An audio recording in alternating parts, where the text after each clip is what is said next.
for the first time, yes, for the first time ever, the United States has overtaken France as the world's biggest wine market.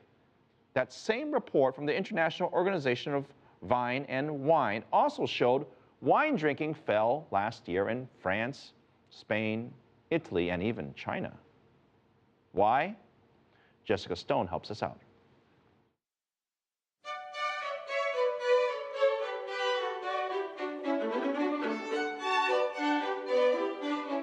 Old House Vineyards was born with the sale of a discounted piece of land in the Virginia countryside. This was for sale. It was a good deal, and he can't pass by a good deal. That was 15 years ago when none of these vines were planted. At the time, the state of Virginia had just 70 wineries and little reputation in the world of wine. Now there are 275 making wine in Virginia alone. More than 7,700 in the United States.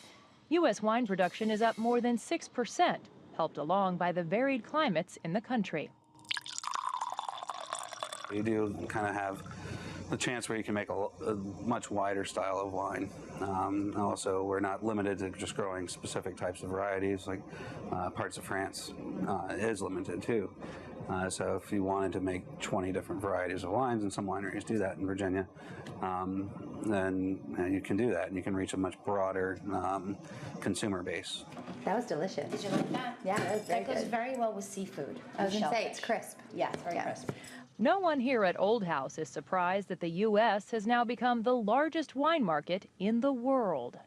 A lot of the customers come in now are,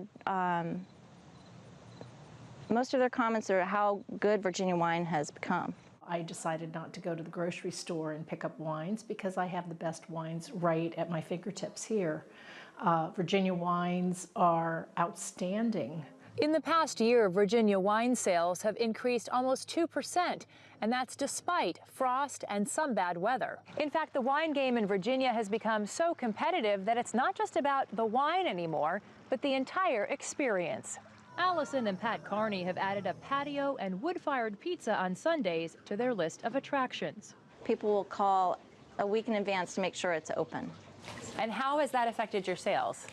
It's probably more than doubled our Sunday sales. Allison's son Ryan has also started a distillery using part of the grape harvest to make brandy. So right now we have our first two brandies aging, this one being based off our Vidal Blanc.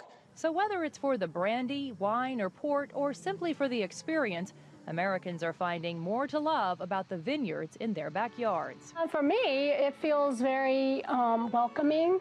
The landscaping and the whole area itself is very comforting. I feel like I am going home when I walk in here. Jessica Stone, CCTV, Culpeper, Virginia.